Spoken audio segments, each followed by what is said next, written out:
कभी आपने नोटिस किया है कि मुंबई का एक्सपेंशन अब सिर्फ साउथ मुंबई या सबर्ब्स तक लिमिटेड नहीं रहा। आज ग्रोथ का प्रेशर ठाणे, बदलापुर, अंबरनाथ और आउटर एमएमआर यानी मुंबई मेट्रोपॉलिटन रीजन पॉकेट्स पर शिफ्ट हो चुका है।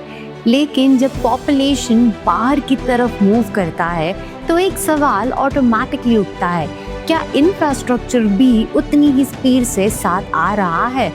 इसी सवाल का जवाब बन रहा है आज का टॉपिक। मुंबई मेट्रोपॉलिटन रीजन में 2 लाख करोड़ के इंफ्रास्ट्रक्चर प्रोजेक्ट्स ऑलरेडी अंडरवे है और इनका डायरेक्ट इम्पैक्ट आने वाले सालों में डेली ट्रैवल, हाउसिंग और लाइफस्टाइल पर दिखने वाला है।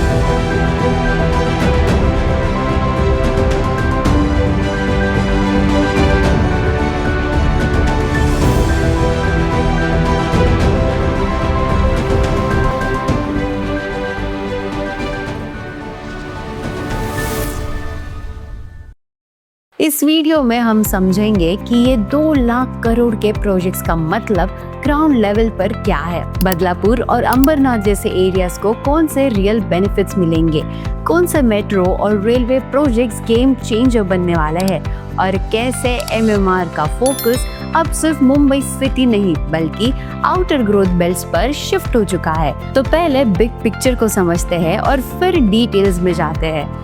महाराष्ट्र के चीफ मिनिस्टर देवेंद्र फडणवीस जी के अकॉर्डिंग मुंबई मेट्रोपॉलिटन रीजन में लगभग 2 लाख करोड़ के इंफ्रास्ट्रक्चर वर्क्स एक साथ चल रहे हैं। इसका मतलब सिर्फ मेट्रो या रोड्स नहीं बल्कि एक कंप्लीट मोबिलिटी और अर्बन अपग्रेड प्लान। एमएमआर का विजन अब ये है कि मुंबई सिटी का लोड ग्रेजुअली आउटर रीजन्स में डिस्ट्रीब्यूट हो ताकि कोर सिटी ब्रीदेबल रहे और ग्रोथ बैलेंस्ड हो। यही से बदलापुर और अंबरनाथ जैसे एरियाज पिक्चर में आते हैं। अंबरनाथ को सीएम ने ओपनली मुंबई का गेटवे कहा है और ये सिर्फ स्टेटमेंट नहीं है, ग्राउंड प्लानिंग भी उसी डायरेक्शन में हो रही है। आज बदलापुर अंबरनाथ का मेजर पेन पॉइंट है कम्यूट। लोकल ट्रेन्स क्राउडेड है, फ्रीक्वेंसी लिमिटेड है और रोड ऑप्शंस भी सैचुरेटेड हो चुके हैं। इस गैप को फिल करने के लिए मल्टीपल मेट्रो और रेलवे प्रोजेक्ट्स एक साथ पुश किए जा रहे हैं और यही से मेट्रो की कहानी शुरू होती है। सबसे इम्पोर्टेंट अपडेट है मेट्रो लाइन 14 जो कंजर मार्ग को बदलापुर से कनेक्ट करेगी।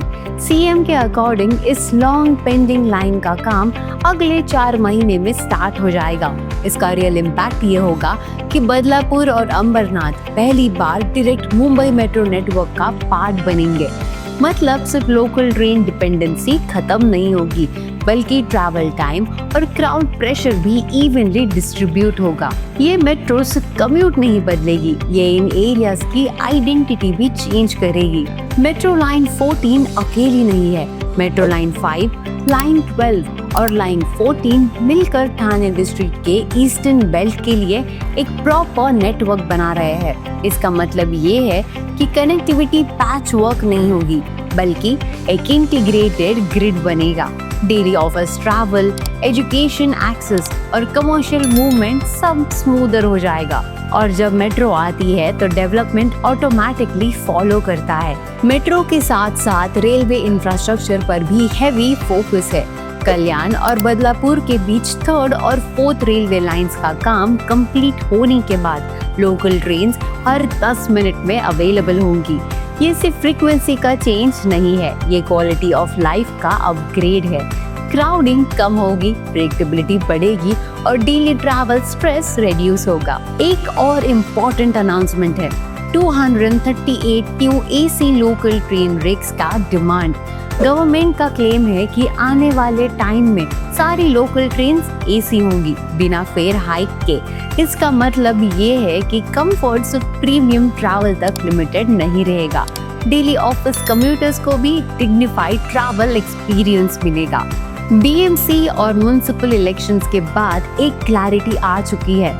अप्रूव प्रोजेक्ट्स पर अब कोई पॉलिसी लेवल अनसर्टेनिटी नहीं बची है। जो बजट्स क्लियर हो चुके हैं उन पर काम स्टार्ट हो रहा है। इस स्टेबिलिटी का सबसे बड़ा फायदा इंफ्रास्ट्रक्चर एग्जीक्यूशन को मिलता है, डिले कम और स्पीड ज्यादा। जहां मेट्रो और रेलवे कनेक्टिविटी इम्प्रूव होती है, वहां रेसिडेंशियल डिमांड नेचुरली इंक्रीज होती है। बदलापुर, अंबरनाथ और सराउंडिंग एमएमआर पॉकेट्स अब सिर्फ अफोर्डेबल आउटस्कर्ट्स नहीं रहेंगे। ये एरियाज ग्रेजुअली कनेक्टेड सबअर्ब्स बनने वाले हैं, जहां रहना और काम करना दोनों प्रैक्टिकल होगा। 2 लाख करोड़ के इंफ्रास्ट्रक्चर प्रोजेक्ट्स का मतलब सिर्फ अनाउंसमेंट नहीं है, ये एक सिग्नल है कि मुंबई का फ्यूचर अब डिस्ट्रीब्यूटेड ग्रोथ मॉडल पर शिफ्ट हो रहा है। अंबरनाथ और बदलापुर जैसे एरियाज को मेन स्ट्रीम नेटवर्क में लाना एमएमआर को लॉन्ग टर्म सस्टेनेबल बनाने का एक कोर स्टेप है। आपके हिसाब से इन प्रोजेक्ट्स का सबसे बड़ा बेनिफिट कम्यूट को मिलेगा, रियल एस्टेट को, या ओवरऑल सिटी प्लानिंग को? कमेंट्स में अपना व्यू शेयर कीजिए और ऐसे ही ग्राउंडेड मुंबई इंफ्रा अपडेट्स के लिए इंफ्राबस के साथ जुड़े रहिए एंड सब्सक्राइब करना ना भूलें nobrokerage.com को।